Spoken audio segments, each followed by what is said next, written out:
we're back in the studio and let's start the show. For Thursday, April 29th, 2021. Welcome to This Is Only a Test, the official podcast of Tested.com.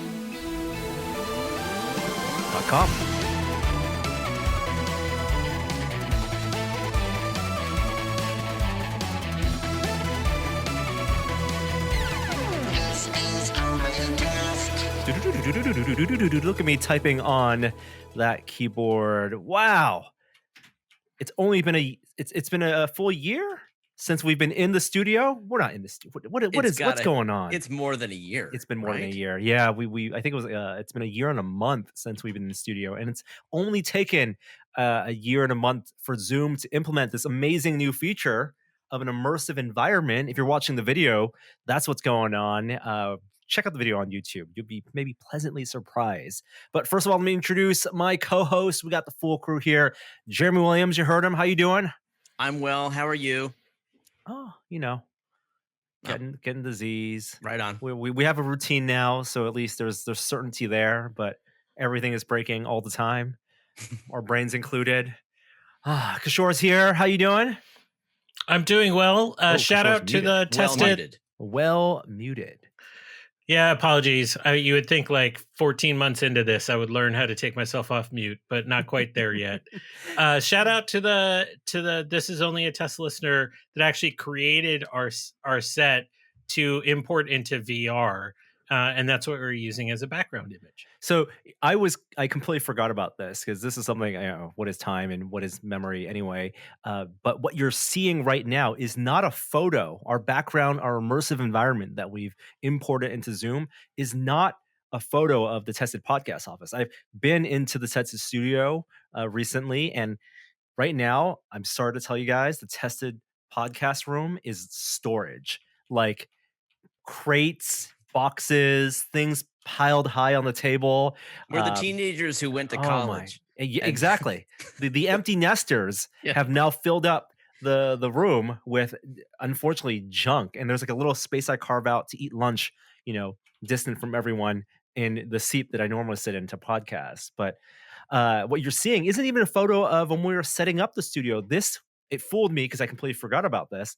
But this is a composite render that a fan made to import into VR chat, which we never actually got working and used in VR chat, but the screenshot works really well as a background for Zoom. So that's what we're doing. It's funny that it fooled you. It's like when I saw the Lego movie and I thought it was stop motion. Well, you had no excuse there because things were moving. This still frame, photorealism, I think we've gotten, to the point where a still frame can trick the eye. And I look for reflections. Oh, that table, that purple there is bouncing off the wall. And actually, I was like, the TV's the only thing that looks fake. But now that I take a closer look, even the little cubes in the front aren't real. It's all composite. We got no legs either. That's one thing that Zoom won't give us, our legs. You know what? I know Microsoft Teams has had a feature like this for a little while, but you know what? I'm going to give a solid B+ to this feature in Zoom, this immersive scenes. I know I'm enjoying it purely out of the fact that I'm so tired. I'm so very, very tired. So any feature in Zoom is entertaining to me.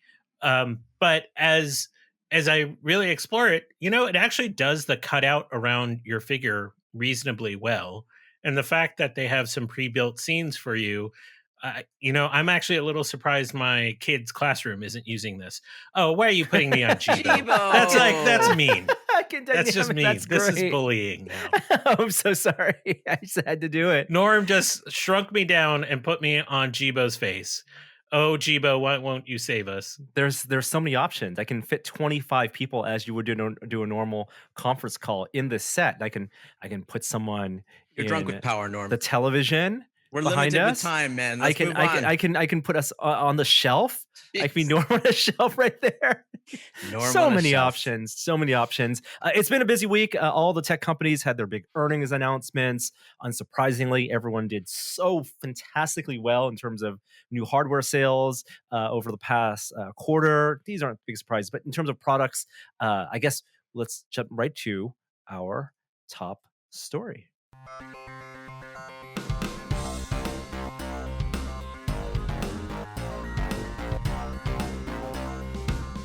top story this week.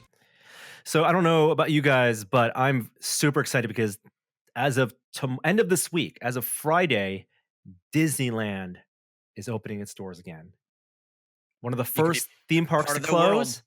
You can, I mean, I know across, in the East Coast, overseas, Walt Disney World, Disney Japan, other places have opened their doors with new measures, but not in California, not the very original Disneyland. But finally, Disneyland. I actually don't even know if this includes DCA, but we're talking about Rise of the Resistance is possible now. We're talking about a revamped. There's the redone Haunted Mansion, I believe. There are a couple of different upgrades. Splash Mountain, of course, has seen some scenic changes, and they're going to do some safety measures. I think there'll be a lot of like mask required and stuff like that. Although we should talk about the new CDC guidelines and guidance that we also saw this week. But right in time for May 4th, next Tuesday. I mean, I'm so envious of all the folks who will be able to go to Disneyland for May 4th. It does include DCA. It does. Okay. And I think most notably, it will be running at limited capacity. Now, reports that I've seen are that they're going to be at 25% capacity, which means that you not only, have to think ahead, you have to actually get a ticket for a specific day ahead of time, schedule your arrival, and everyone in your party has to have a ticket and a reservation for that day in order to get into the park. Now, you want to talk about value? That's value. Because like if you're paying under normal circumstances, you're going to get through how many rides at Disneyland in a day, given the lines? 5, 6? No. If you're efficient and you do your fast pass system well, you could, short of before Galaxy's Edge opened, you could do almost every major ride multiple times at Disneyland on a standard, not, height of summer day. But now that's not going to be a concern because at 25%, you can just kind of go your own way. In fact, Fast Pass isn't even in effect. They're not even going to use it for this period. There's going to be so few people there. It's going to be, I completely agree with you. This is compelling just for the low numbers of people. What about throughput on the rides themselves? If they're doing distancing for dark rides, you're not going to be able to pack 20 people on a Pirates of the Caribbean ride. How does that work? Like, but if they cut the capacity of that ride by half, it's still twice as capacity of the park by 3. Yeah. I'm still out ahead. Yeah, no one's going to be there. Everyone's going to be at Star Wars, and a month and a half, everyone's going to be over at California Adventure experiencing the new Starkland. Oh, Adventures Campus. Yeah, that's right. With the robotic Spider-Men that are jumping around. We're not calling it Starkland, are we? No, that's Jeremy's parlance. Just the words come to my mind. They come out. I don't know what it's called. It's been a while since you've been on the podcast. So I want to go. I think the three of us have at least had our first shots. Kishore, your prediction, you're correct. A couple months ago, as of May 1st, all three of us have our first shots. So as of middle of May, end of May, when are you guys planning on going? When are you going to do a trip? I looked at it. There's days available. In some cases, you have to get the park hopper in order to go to both, in order to even get into Disney California Adventure. It's not cheap. No, I don't know. We have no plans. I can't imagine going without my family, and everyone's still in school for the time being. Listen, think about what you were willing to do a year and a half ago. Do you remember circa November 2019 when we had just heard about Rise of the Resistance, saw the glimpse of it in the Imagineering story? You were considering abandoning your family and playing hooky with your son just to do Rise of the Resistance. It's true. But at this point, there's so much like pent up desire to get out of the house and go have some fun in this world that if I were to do that now, forget it. Like that would be 10 times as worse as a year and a half ago. Yeah. I'm going to blaspheme a little bit and say I would rather go to Universal to go hang out at Harry Potter Land than Disneyland. Just going to say it. You're saying it's better value. If you're going to seize the opportunity for the lines to be short and the ability to get on high demand rides guaranteed, you would rather do the Harry Potter ride at Universal a couple times than get your chance to go on the Rise of the Resistance. I like Harry Potter Land better. Butterbeer is awesome. All right. I would be curious to see what the parade situation is like, because obviously there are long lines for the rides, the impacted rides, but the big events that happen, They're all just around canceled. the park. Oh, there no parades. No Nothing. big events with gathered people. Wow. So Fantasmic is gone. Well, I think it's postponed. Postponed. I mean, Fantasmic is on hiatus. Wow.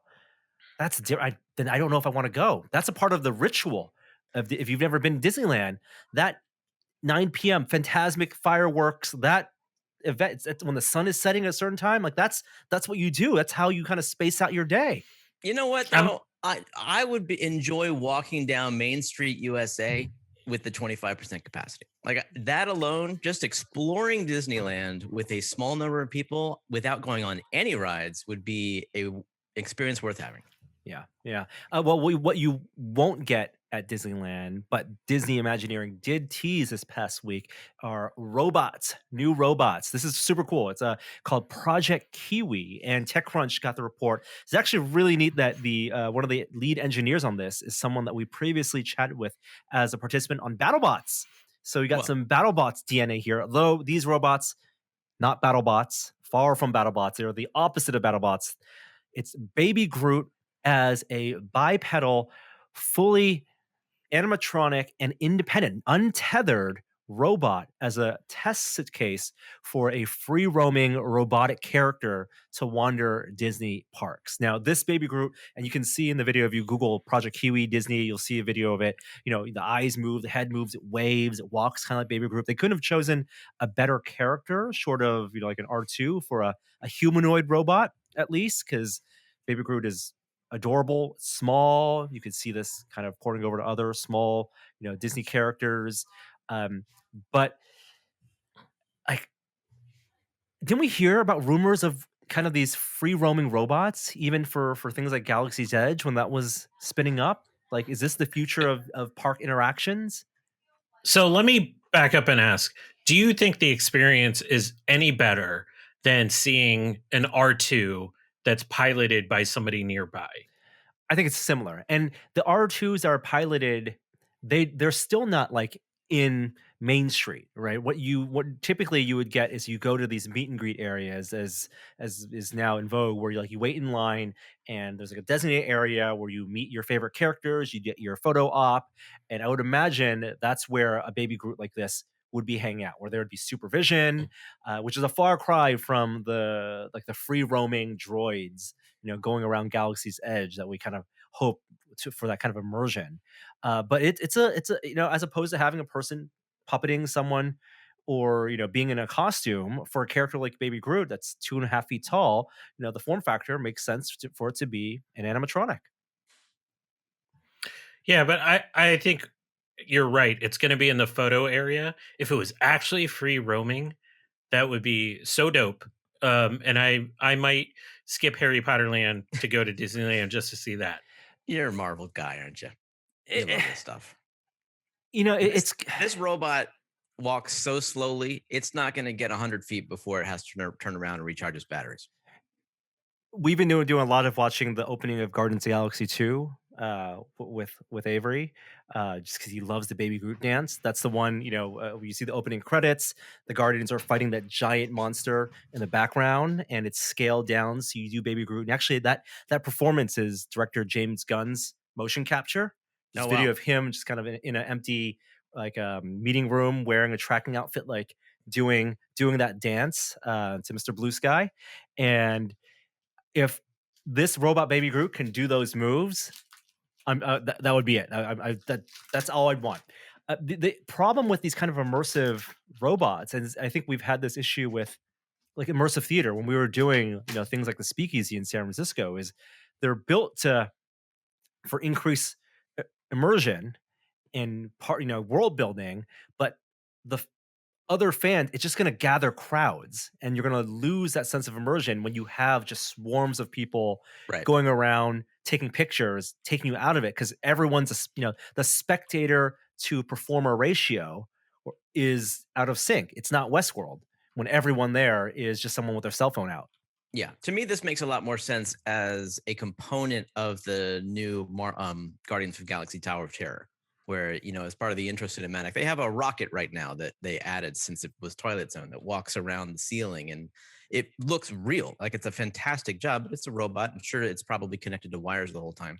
If they could have Baby Groot come out at some point, some revision of that ride as a freestanding robot that only has to walk around in a 5 square foot area.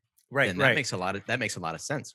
You think of the beautiful animatronics you see, and Disney is highly invested in these animatronics, where they're at a distance. They're like, either you don't see the lower half of the body, or they're placed in a way where you can't see how tethered they are. Here, you can get, even if it's behind a barrier, the free roaming aspect lets you get relatively close. Plus, then they can, have more dynamic areas where it could be like, Monday it's walking around this designated area.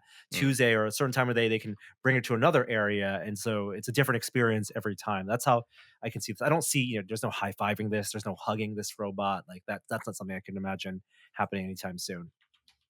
I don't know. You pay that extra fee and you get the guys, bringing you around the park dressed in plaid.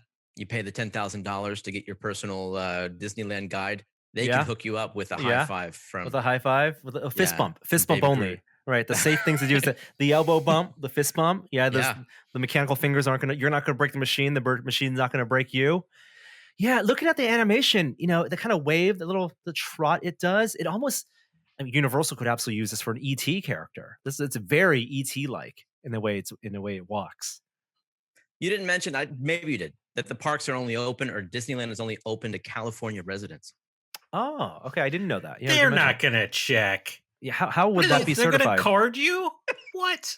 Of course they're going to check. Break. Yeah, of course they are.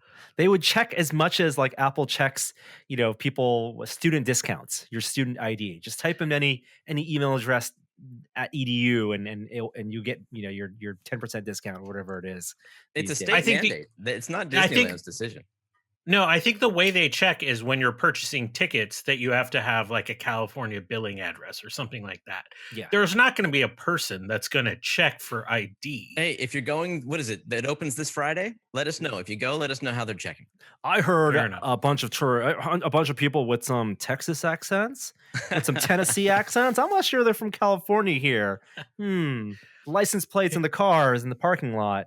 Yeah, I don't think they're going to matter. They're going to take your money. They're going to take your money. One bit of bummer news on the resort front is that the Mario Land in Japan is closed indefinitely. Yeah. Because of the surge in cases there. Yeah.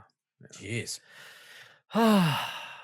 That one I'm so curious about, just for the Mario Kart ride, that AR aspect. The videos I've seen on YouTube, no one's been able to accurately or well capture that experience. And even the cues in there, something that Universal has done really well is make the lines really immersive, and all the set decoration, all the theming they do in the Mario Land lines look like it's gonna be a fun time. All right, and that's coming to the US at some point. So maybe by the end of this year, maybe next year, we'll get a chance to actually go to a theme park. That's my personal top story. I'm excited. I'm going to follow on Twitter for all the folks tweeting and posting pictures on Instagram of their first day at Disneyland and for May 4th. And I wish I could be there. All right, let's move. Let's move. Avengers Campus. There's got to be some better name. Hey everyone, it's Norm here. Before we continue, I want to let you know that this week's episode is made possible with support from Storyblocks. If you're a content creator, you need a Storyblocks membership. Storyblocks helps bring all your stories to life without sacrificing your vision due to lack of time, budget, or resources. Tell the best version of your story with affordable subscription plans and tools that scale to meet your needs. Storyblocks' ever-growing library consists of 4K footage, After Effects, and Premiere Pro templates, music, images, sound effects, and more. And their unlimited all-access plan gives you unlimited downloads and assets that are royalty-free, so you can use your downloaded content for commercial or personal use. And Storyblock's Restock initiative is here to change the landscape of stock media by partnering with creators in unrepresented communities to build collections that represent those communities in an authentic light. And for Pride Month, Storyblocks will be launching Queer Spaces and Faces. This initiative features 6 new contributors from the LGBTQI plus community, each creating a collection of 50 video clips that feature their community authentically and relatably. Explore their library and subscribe today at storyblocks.com/onlyattest. Once again, that's storyblocks.com/onlyattest. Back to the show.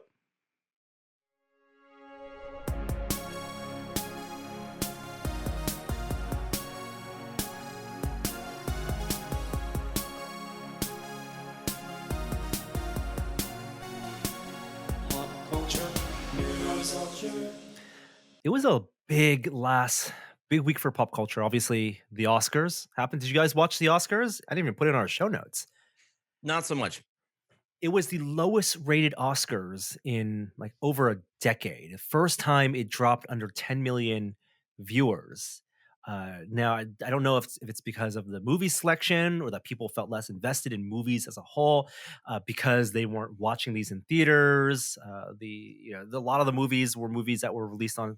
I don't know what it means if it's just a lockdown year because the quality of the movies, the things that won for all the major awards, they're amazing, right? Like Nomadland is amazing, Minari is amazing.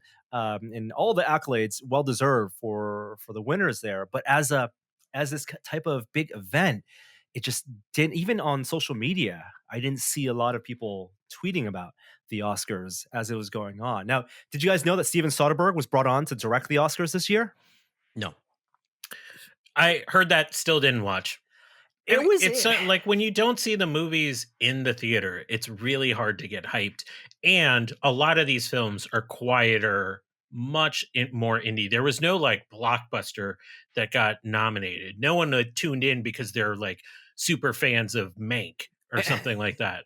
And so I think that's the reason I didn't turn in. I'm glad I didn't turn in because I would have thrown something at my TV finding out that Chadwick Boseman didn't win. Oh, it ended very abruptly. But I think you make an interesting point, and it's a curious thing.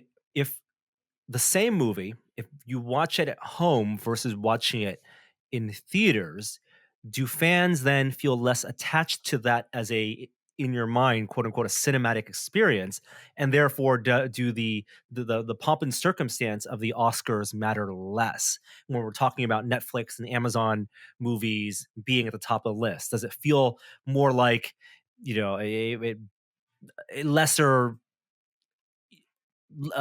award ceremony because it's not about the same type of Hollywood? I think you're conflating the experience of watching a movie that you and I and everyone else had or did not have this past year and the production of the Oscars itself. Like if all restrictions were lifted and they were able to produce the show at the Dolby Theater or wherever it is, like they usually do, and have all the money spent that they normally would on the production, and they would have had all the celebrities there, which is, and the red carpet is half of why people watch this thing. Then it would have felt like a different production, and maybe it would have gathered more viewers. I think you're right there, but I don't think you can discount the fact, and maybe this is just me wanting to tout the cinematic experience, like the idea that let's go back to a movie like Avatar. If we had watched Avatar at home, sure, I would have thought, okay, that's a cool movie, I liked it, but it's such a different. The sense memory, your affinity to a movie, at least for myself, of watching it with a packed audience, there's it's almost like you root for the movie differently because you have this different experiential feeling toward it. We did root for a movie in our household. We do a thing called Request Fest, where every week one of us gets to pick this night's movie with no consideration for everybody else, and everybody has to watch it. And my wife chose My Octopus Teacher, which ended up winning for Best Documentary. So she was very proud of herself, and we all were very grateful because we would have never watched it without her. All right, yeah, Best Documentary Feature. I did like Crip Camp. It's a good watch. That's also on Netflix. It was nominated in the same category. The best movie I saw this year was Sound of Metal. I really appreciated No Man Land, but Sound of Metal is so interesting if you have a good sound system, especially. It really takes you into the experience of what that character is going through. Highly recommend that movie. That's one where I wish I could have a chance to watch that at a Dolby Theater, a Dolby Cinema, just to have the full oral experience for that. But in terms of the actual production, yes, less pomp and circumstance because no big red carpet in the same way. Celebrities, a lot of them did remotely from, like Bryan Cranston was alone in the Dolby Cinema doing a remote piece. The BFI had people there distant. It was weird that way. But interestingly, the way Soderbergh directed it, they filmed it in one widescreen. So it was broadcast in 2.35 to 1 aspect ratio, not anamorphic. So it wasn't like the crazy, field of view, but it was also at 24 FPS. Oh, funny. So everything to me looked like a pre-recorded segment. I couldn't tell when they were going to live segments versus pre-recorded because to me the language of live is 30 or 60 FPS, full screen and no motion blur. But when you have 2.35 and 24 FPS when they're jumping to camera, I couldn't tell. Was this something that was like recorded yesterday or last week? But it was live. Yeah, it was very strange just from a viewer standpoint. Yeah. And you also mentioned Chadwick Boseman not winning, unfortunately, but he was, apparently Anthony Hopkins' performance in The Father is well deserving of that award. I haven't seen the movie, so I don't know, but it did end very abruptly. Apparently, the producers didn't allow him to zoom in to accept an award, so he just slept through it. He was asleep. They announced that he won. The presenter accepted the award on his behalf, and then Questlove said, "Thanks for watching. See you next time." Questlove was the DJ. Because I saw a video of Anthony Hopkins accepting it the next day. Yeah, from his home in Wales. I don't know. And then he thanked Chadwick Boseman. Yes, yeah. I mean, and if they would have gotten the technical stuff set up to have him be able to at least do that live, you would have had. I think they also reordered the awards, so they had a lot of the acting awards go up early. Best Picture actually was not the thing that ended the show; it was Best Actor, and a lot of that was, I think, maybe the showrunners anticipating that Chadwick Boseman would have got the Best Actor award posthumously, but they don't know who's going to win. That's up to the accountants at PricewaterhouseCoopers, and the envelope said Anthony Hopkins, and he wasn't there to accept. They wouldn't let him zoom in, and so cut to credits. All right, we'll see you next year. What a weird year for Oscars. But big stuff happened in pop culture. We had the finale for The Falcon and the Winter Soldier. Let's talk about that. Yeah, let me just pop on my spoiler light. Ooh, this is tripping up my camera. Uh-oh. Boom. Oh, no. There it goes. There it is. Oh, God. I'll do something in post. All right. What'd you guys think? I'm seeing a pattern here. The penultimate better than the ultimate. There were parts of this that were good, and then parts that felt preachy. Trying to give you a pat on the back here. You look like you're hurting a little bit. I am hurting because they had some mechanisms to close out the show, and it just they didn't stick the landing. So going back to last week, I said the Flag Smashers is the weakest part of the show. Guess what? It was only the second weakest thing in this finale episode. Oh, wow. The weakest thing was, dear Lord, this whole power broker thing. What are they doing? That was awful. Very dissatisfying. Flag Smashers was very dissatisfying. The stuff with him being Captain America was mixed. I actually didn't mind the suit as much as many people out there did. I get the criticisms about how bright it was, but I thought he played that role really well. The whole lecture, the UN senators, didn't work for me. Yeah. But I will tell you, one of the most moving scenes for me of the entire show run was the kind of post everything conversation that he had with Isaiah Bradley. That line of, we built this country, bled for this country. Ain't no one going to tell me we can't fight for this country. Got to me. I know it's a little hokey, but it really, it got to me. And I thought that was a perfect end for Sam's arc from the beginning to the end. Yeah, I'm right with you. I think it was they had to type so many threads, two of which we really didn't care about. The flag smashers, which on board with agreeing that there must have been some type of rewritten, re-edited storyline that they got rid of because of COVID and the lockdown. Like the whole first episode of them stealing vaccinations completely went nowhere. So that one fell flat. The villain death fell flat. The power broker reveal, could not care at all. I like the costume. I think that the poster that Marvel released just this week of the big character poster shows off the costume so well. They're gonna grime it up a little bit. I think bright was the right way to go for the first unveil of it.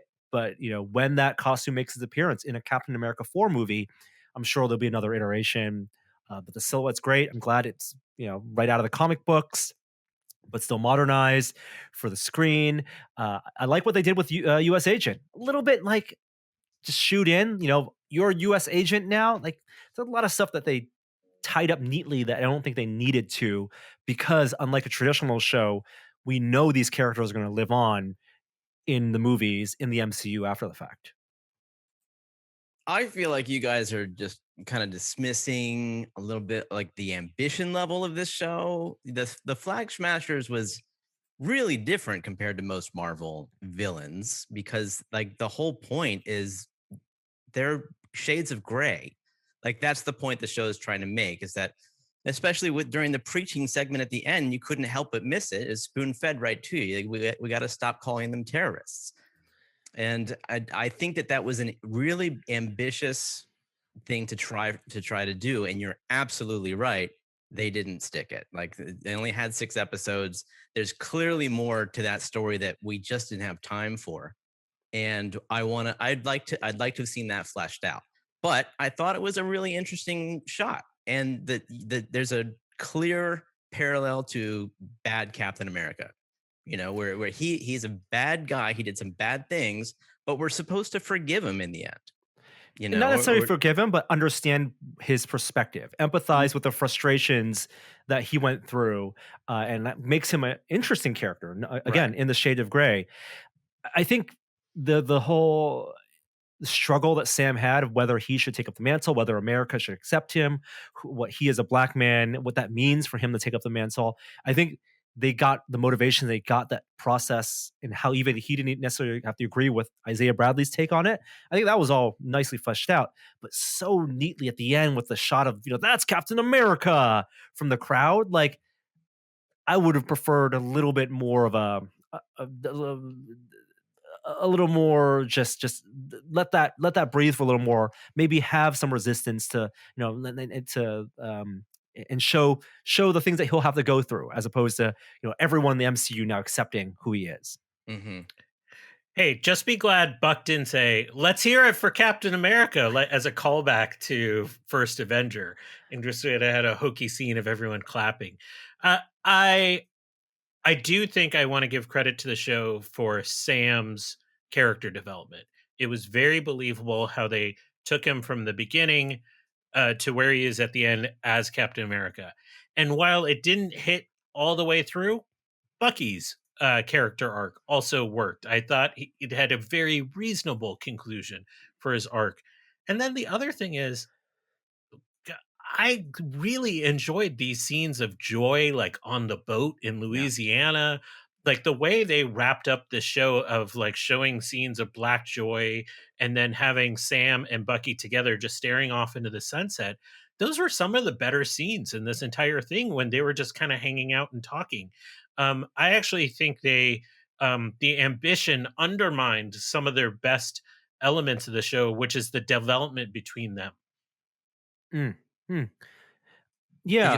Did you like the title dissolve at the end, the change to the new title? It was great. No, he's you know Captain why? America. Yeah, I like that he's Captain America. Why is Bucky still the Winter Soldier? Why isn't Captain America and Bucky? Right? You right. Have why is the whole point is that he's no longer the Winter Soldier, and yet it's now Captain America and the Winter Soldier still. Come on. Point.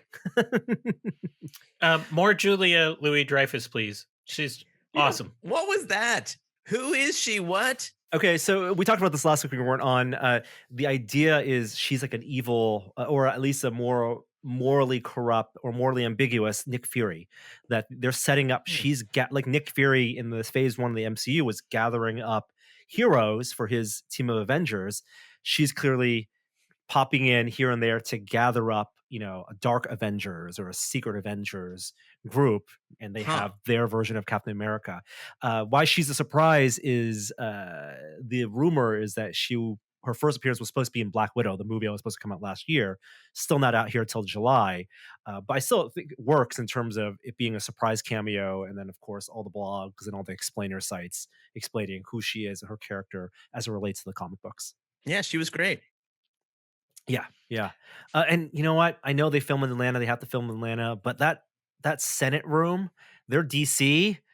I mean, as much money as they put in this show, it just looked pretty pathetic. Yeah, that was like a wedding hall that they got as their Senate, Judiciary Committee room or whatever it was. They never gave that one senator a name. He's like this critical character in like 3 episodes. Yeah, no name. They're not committing to using him again. Yeah. Totally weird choice. On the heels of it, though, what I thought was interesting was the announcement that emerged that the writer and showrunner for this series is now going to be running Captain America 4. And presumably that's starring Sam Wilson. It's not going to be a Steve Rogers story. That's Malcolm Spellman, showrunner for Falcon Winter Soldier. And he's been going around doing the rounds interviews. I love how engaged fans are and critical of the show and asking him tough questions, right? Like, for a Disney show, for a family-friendly show, they tackled tough topics and the fans are pushing them to go further. We know this isn't Watchmen. This is not, this is not gritty in the same way. It's not Lovecraft Country, but you can find this balance of touching on real world issues and things that relate to the audience, and they're going to resonate while also pulling from the stories that are out of the comic books and modernizing them. So that's, I think, overall, very pleased with the show. It was again, I think, like WandaVision, it connected all these dots, helped flesh out backstories, and we can't wait to see Captain America now and Bucky in future MCU shows and movies. There could be even a season 2 for this. That's not out of the question. One quick theory, because I can't help myself. I think that post-credit stinger with Sharon Carter is really about Armor Wars than it is about Secret Invasion or something else like that. Interesting. Because Armor Wars is probably going to involve like weapons and tech, and that seems like a natural place to go. All right. Other things in pop culture, I do want to give a recommendation for Invincible, the Amazon Prime cartoon, animated show, not cartoon, adapted from the Robert Kirkman comic. The finale is out this week. It is not a kid's show. It is not a family-friendly show. Don't show it to your kids, Jeremy. But if you enjoyed The Boys, you might enjoy this as well. And it's a show where, as I'm watching it, I'm turning to Danica, I'm saying, and now we're watching anime, because it feels very anime-like. It is heading in that direction. If you are a little sensitive about blood and guts, you can watch the first episode until the title card comes up, and then nothing else the rest of the way. But then you miss the big plot developments. That's all I'm gonna say. Like, you can watch it to that point. It's been good. It's been very faithful. It's a weird universe to occupy because they just kind of drop you into the story. Yeah. And then Mortal Kombat also came out, HBO Max, and we're not going to do a big full discussion. I will just say I was disappointed. There was some blood, some guts. Movie. But it is not as good as the 94 film. No, it's not. There are some weird scenes that are enjoyable. If you literally have to take any sense making, any cognition beyond apes and like toss it out of your head to enjoy this movie, and you totally can.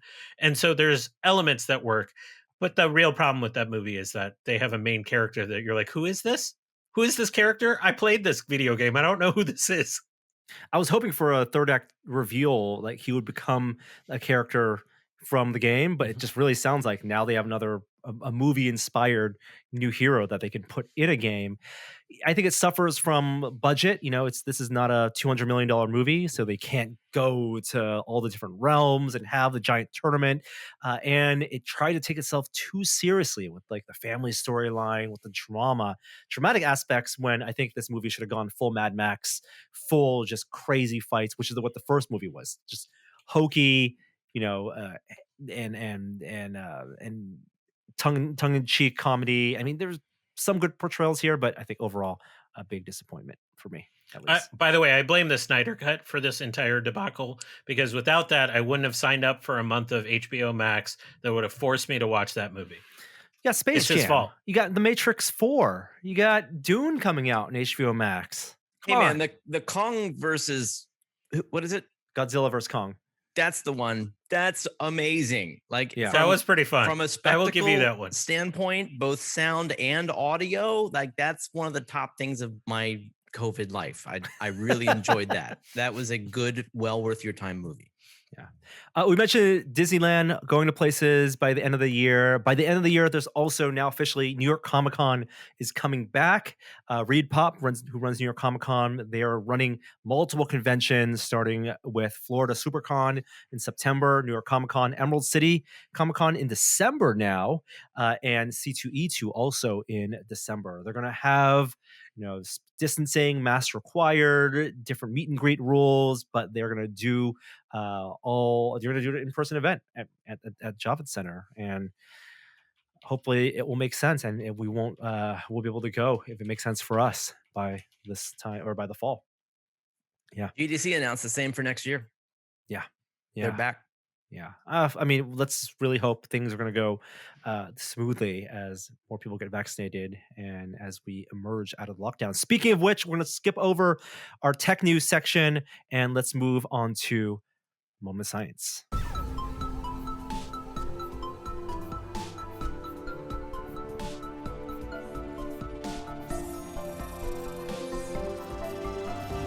Now it's time for a Moment of Science. So I do want to talk a little bit about, we have some new guidance from the CDC, and sure, if you could help illuminate any of this for us. We saw that they said now, if you're vaccinated, people outdoors don't need to wear masks unless you're in a large crowd, although a little nebulous in terms of what constitutes a large crowd and large gathering. So, what's going on?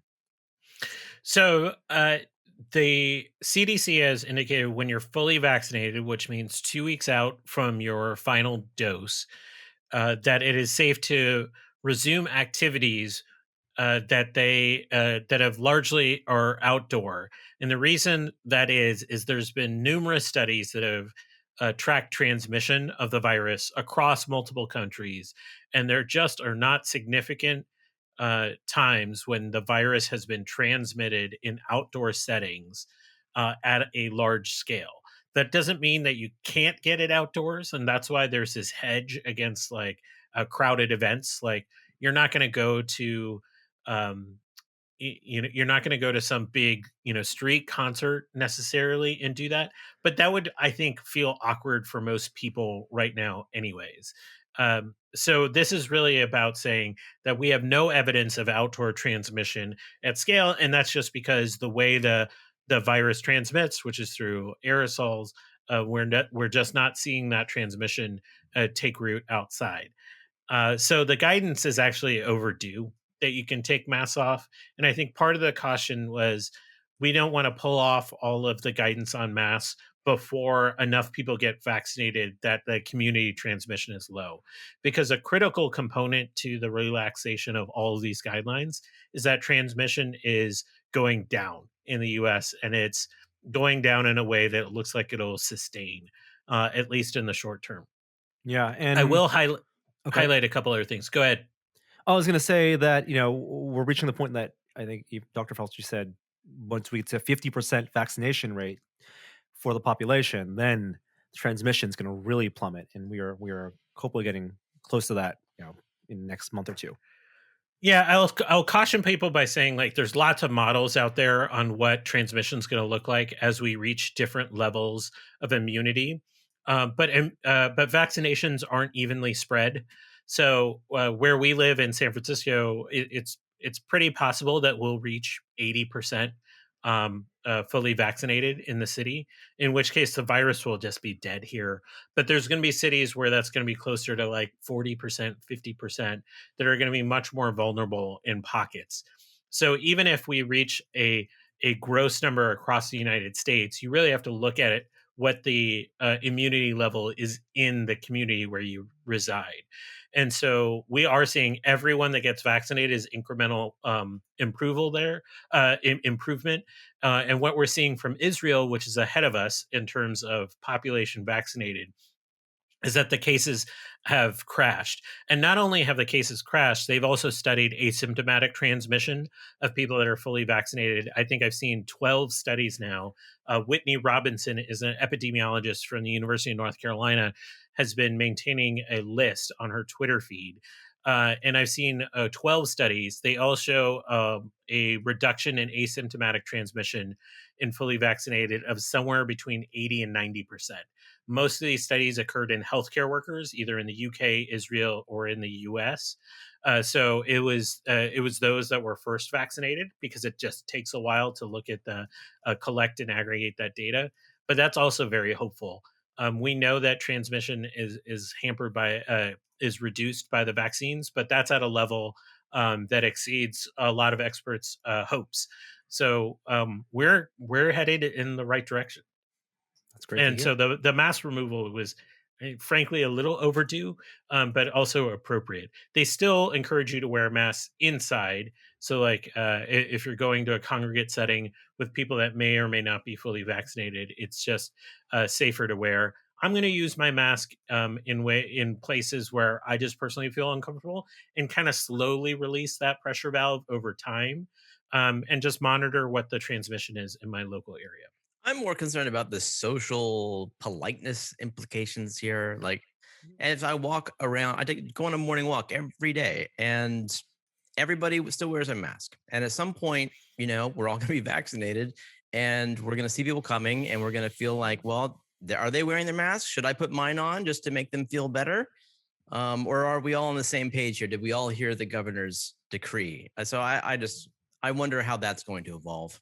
I think it's just going to take a little bit of time Yeah. To happen. And I think you'll see it take hold more quickly than you expect, because the case count in San Francisco, where we live, again, it's like under 30 a day, and it's heading towards zero pretty quickly.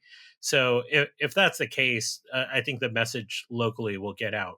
Now, I think a lot of businesses like grocery stores are still going to require masks. So like people are still going to wear masks around, because you know what sucks? Fidgeting with your mask all day. So like, I think people are still going to have them on depending on the circumstance. I just see it when I'm going out on my walks less as a ongoing issue, and more of a, this is just where we are in this. In a couple months from now, hopefully we'll look back and be like, well, we're sort of past that. We're not seeing people wear them outside because transmission has stayed super low.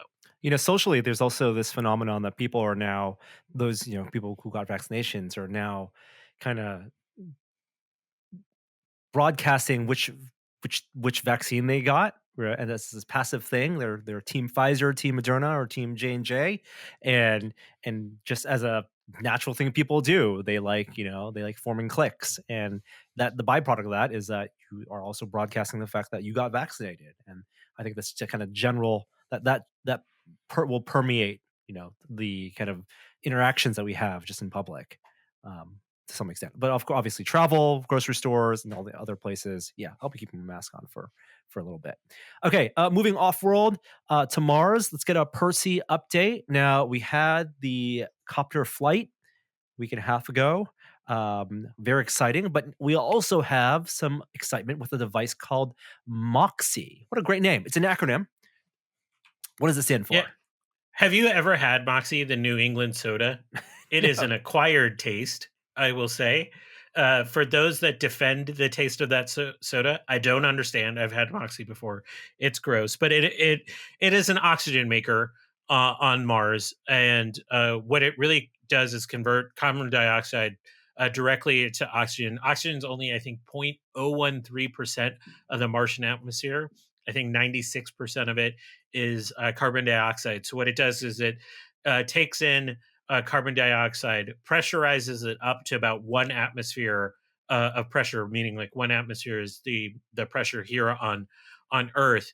Then it actually gets fed through an electrolyzer. So it essentially starts pumping in a ton of energy to split the carbon oxygen bonds, and then at high temperature reform the cleaved oxygen free radicals back into O2 and then exhaust it. So this system, which is about the size of a car battery, made, drumroll please, 5 grams of oxygen. You heard it here. 5 grams, baby. Precious resource. 5 entire. This is actually a massive deal. I'm not accustomed to weighing oxygen, but it doesn't sound like much. No, it's not much. And all this is really a pilot concept. Can this device run using the power limitations on Mars? Can it run consistently? And can it actually produce any oxygen whatsoever from carbon dioxide efficiently? Now, Moxie, because it takes so much energy to do this, is only going to run, a few times a year. But what this result shows is like, yes, you can do it. And now the idea is going to be, we got to repeat it and understand what some of the problems are with the process, but then start to scale it. And the idea isn't to make breathable oxygen for any crewed missions that might go there, but is actually to make fuel so that we can actually have rockets return.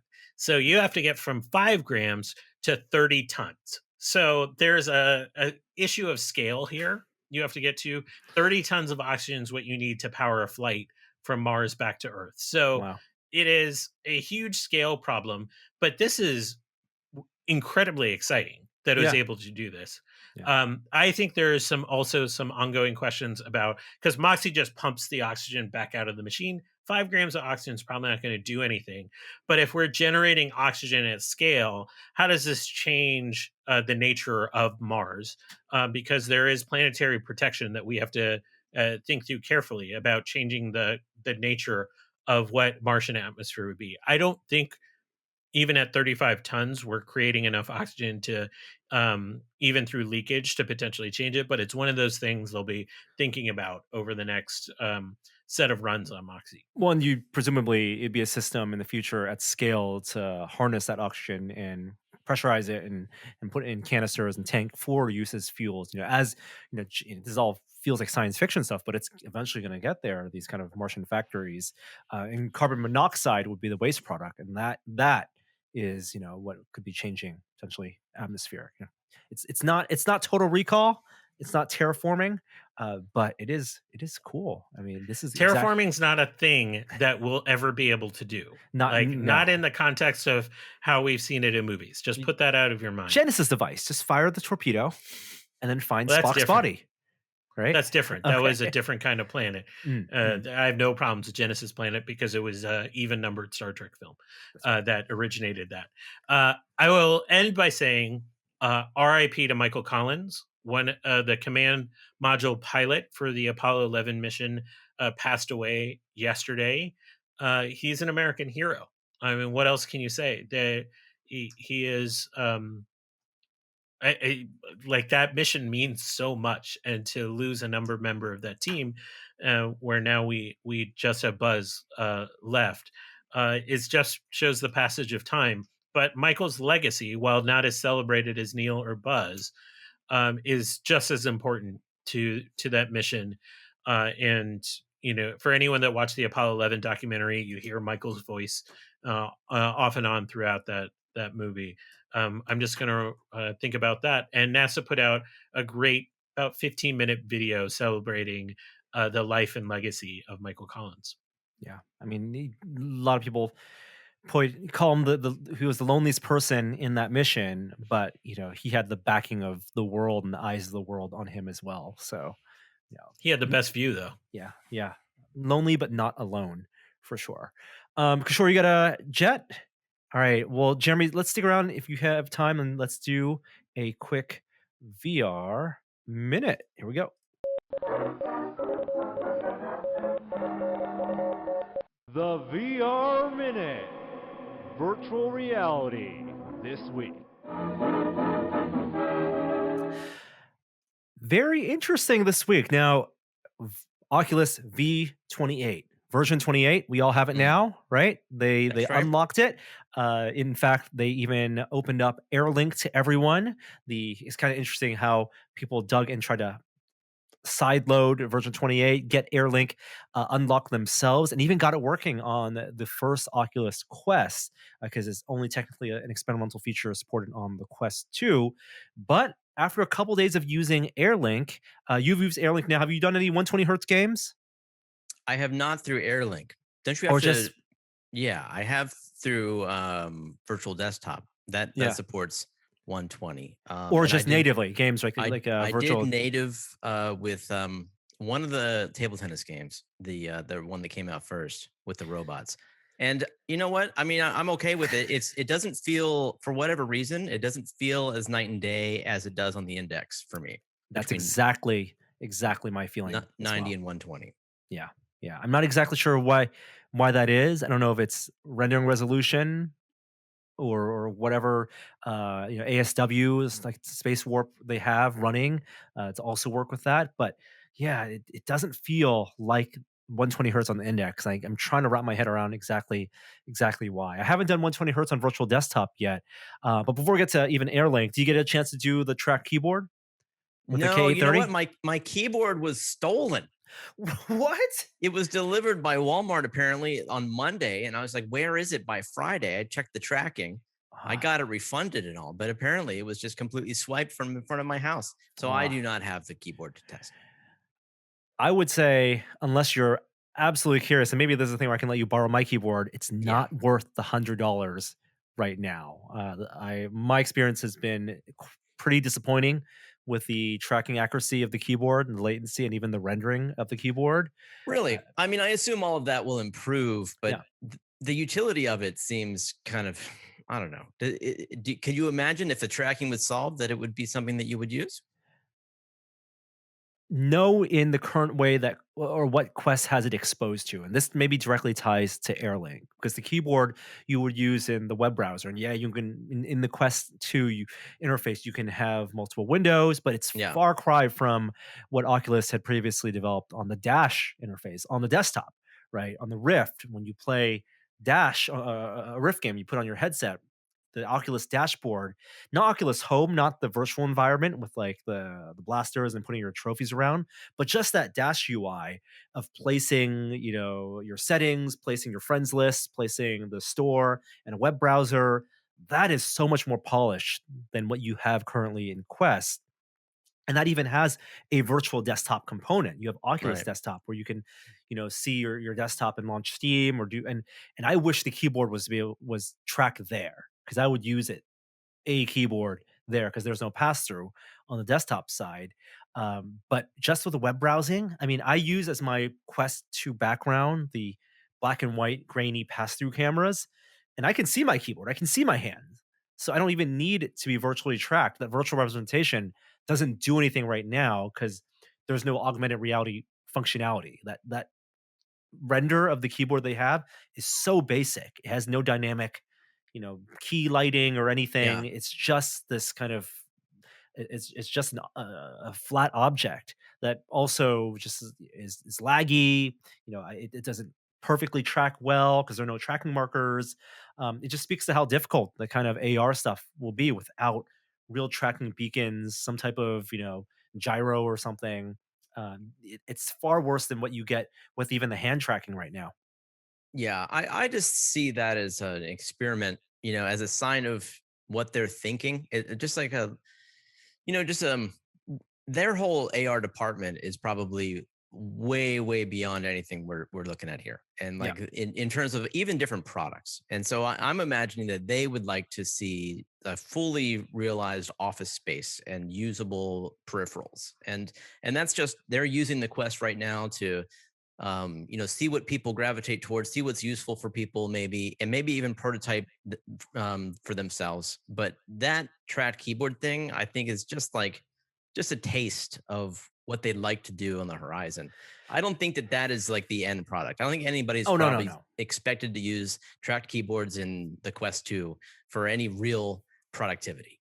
And I don't know if there's even enough overhead in the compute to make that usable, to do track controllers with IR lights, to do pose tracking with hands, with that they're able to get in, plus these type of the slam tracking with a marked surface that you have with objects that have, QR codes, or in this case, just the shape of the keyboard that it's looking at, to be useful. Michael Abrash had talked so many times about his dream for VR and maybe possibly AR is some type of infinite office, and Right. there's a lot of internal push for that. And even in a Twitter conversation that Boz and Carmack talked about, productivity is like the excuse. It's like looking back at why people bought PCs back in the early 90s. You bought it, you spent so much money on PCs for ostensibly productivity, for word processing, for spreadsheets, but the killer apps were games. And they see a similar trajectory where VR has the games, but you don't have the excuse of why you would, for someone who isn't a gamer, who wants to play games, want to play Beat Saber, wants to play all these things that are on the Oculus Store, why they can justify, on a corporate level or even on a home person level, spending money on a VR headset. Yeah. And Yeah. keeping it in Well, regular it's use. just it's got to be more comfortable. It's Yeah.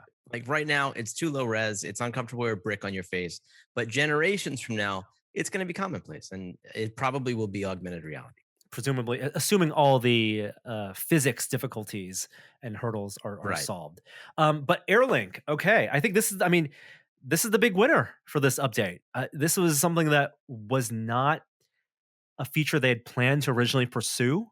John Carmack had talked about how it was a debate internally, as Link was launched, and Link worked, I think, really well for so many people as a way to give extra life to the PC games and the ecosystem on the desktop side for people just buying the Quest and Quest 2.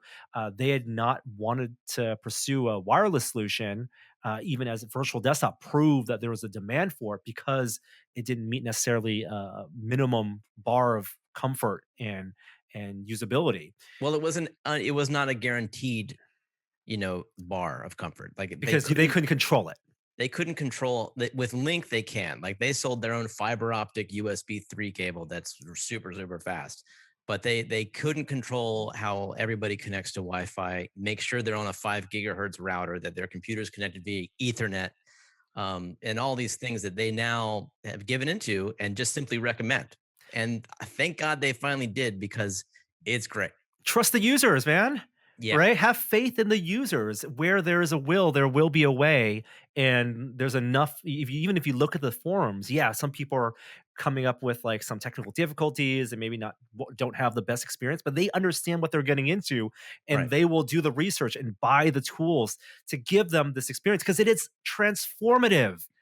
Like, I'm enjoying Airlink so much. Just Yeah. the untethered aspect. Like, I have Eros, and the mesh network is not recommended. Like, if you are connected to one of your repeater beacons, that adds unnecessary latency. And you're talking about additional compression horsepower needed on the desktop side, because not only is your PC running the games, running the software, but also compressing the video as it would be doing and sending over the network. You're also doing, decompressing over the Wi-Fi signal and scaling and dynamically adjusting based on how strong that signal is. But under optimal conditions, when I'm close to my router, when I'm within that, like, where I think of as a Wi-Fi hotspot, I'm playing Pavlov full desktop version, Population 1 full desktop version, Half-Life Alyx fully playable on the Quest 2 wirelessly. It's incredible. A lot of people will remind other, listeners and us that you could do this already using virtual desktop. And Absolutely. true enough, you've been able to do this with virtual desktop for a while now. Like, I want to say, is it a year or a year and a half more? Yeah, sideloaded. People have been doing wireless over Wi-Fi, 5 gigahertz, and they've been talking about it on the forums. Yes, you guys were all correct. Right. But this is now a simple toggle. That's like, it's just like that little change of that little bit of friction, like just removing having to launch virtual desktop and having the server running on your PC, even if it was like an auto launch. For me, it never was. Just like these tiny little steps that I now don't have to deal with. And it's just instantaneously on from the Oculus menu. And of course, they also can take advantage of space warp. Yep. So that, which is something that the guy who developed Virtual Desktop never could get access to because it's just not a part of the SDK. And so, like, the Oculus implementation is just inherently going to have some optimizations to it that no one else is able to do. It's also interesting at this point, things they can't control are the native compression hardware that you have on your graphics card. Whether you're on NVIDIA or AMD, those have different capabilities. Or you can max out at 200 megabits per second on the NVIDIA cards and 100 megabits per second. And so there is some fine tuning there. But even in the base auto setting, I actually had to turn it down because on Oculus Link, I jacked my compression up to 350 megabits, and that was making AirLink unplayable. But the auto setting is really good enough. And maybe I'm more forgiving because untethered, I forgive some of the visual artifacts. I forgive some of the compression that I do see, but the latency is there. I'm going to acknowledge, yes, it's I personally notice a little bit of the latency when I'm playing like Half-Life Alyx just from the desktop versus the desktop. But I give it that crutch, and I give it I grade it on a curve because I can play it in my kitchen. I can play it anywhere in the house close to the router, and being untethered is it's magical. Yeah, no doubt. AirLink is a game changer, and it's how I suspect people will play, PC VR games if they have a Quest, whether or not they have a tethered headset. Like, it's just so much better to play games untethered than with a cable connecting you to the computer, because you lose it further deepens your sense of immersion. You lose sense of direction entirely when you're playing untethered. And my plea to Oculus is to lean into what they've already developed for the Rift side platform, Dashboard, because using Dash via AirLink and using the Oculus Virtual Desktop or web browsing in that environment, offloading the horsepower of that UI to my PC and just doing the streaming is a much better experience than running the web browser and any of the kind of media browsing or anything I do, the quote unquote productivity stuff natively on the headset. And if they can tap into, you know, applications that and encourage developers to make desktop apps that I can then use remotely, I hope that's not an ecosystem that goes away and that Quest native apps become the only thing they pursue. Well, you made an interesting comment before the show where you said you hope that this reinvigorates Oculus's interest in the PC platform as a place to develop games. I mean, we saw Medal of Honor. We thought that, we were kind of thinking that Lone Echo 2 might be the last of the PC, the big apps investment ones, right? That they Oculus Studios. Yeah. But maybe with the success of AirLink, and at least from what we've seen online, like, it's just overtaken the discussion on Reddit. It's all everybody's talking about. It maybe there's some, there's enough of a Venn diagram between Quest 2 owners and gaming PC owners that they will continue to invest in the PC. And there's opportunity. I mean, I don't know how difficult it'd be from a technical standpoint to do hybrid rendering, to do things like your track keyboard or tracked hands locally, but interfacing with their compositor, have things running on the desktop so you can play a game where you have the lowest latency with your input with things rendered locally, but in the near field, but have amazing graphics and amazing capabilities offloaded. And that would save on battery power, the TD headroom on the headset, right? And that could, if that becomes a thing going forward, then the headsets can get lighter. Then you don't need to have as big a compute on the headset, and you can focus more on streaming. And now it makes a lot of sense why when we were at Oculus Connect, there were people from telecoms investigating what VR would be like over 5G. We kind of shrugged that off, like wireless VR over a cellular connection. How can that ever work? But this gives me some faith that it can potentially be a path forward. That amount of latency isn't going to deter users in terms of comfort. Yeah. If you haven't tried it, well worth trying. upgrade your PC, try playing your PC games. I'd love to hear whether folks out there, if are for games that have both a PC version and a mobile version, if they're actually switching over and playing the PC version remotely. I think I'm definitely defaulting to that on games like Pavlov because I just like the better looking graphics on the PC side. Yeah, I booted up Medal of Honor finally, and by the way, what's up with that game? It's just like this combat segments last about a minute. You know, well, if I'm lucky, and then there's like a 5-minute cinematic, and then I'm back to another combat segment. It's like maybe 45 seconds.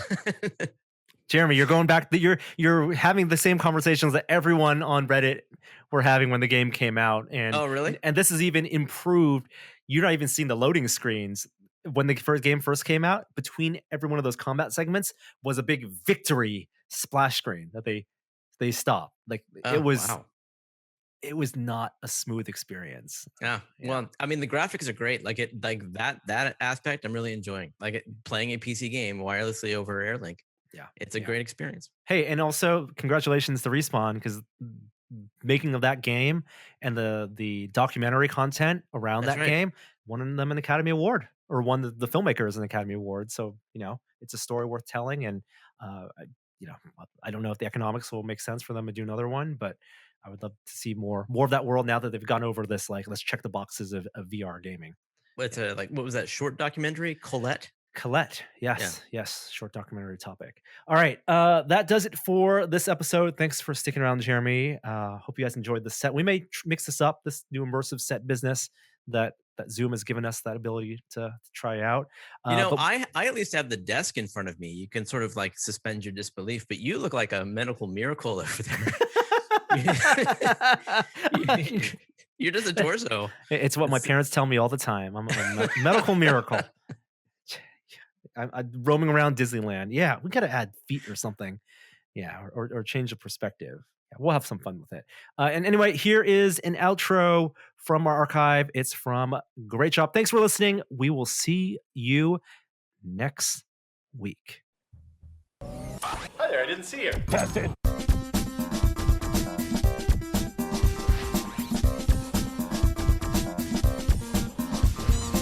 Hey, I remember how we talked about how Sony was going to bring back the Aibo? Yeah, they did. They are, and the new Aibo, there's information on it. Now, it has sensors in the head, so you can rub its head, rub its chin, rub its back. I got sensors in my head and my back. No one rubs me. No, you're not an Aibo. See ya. Bye.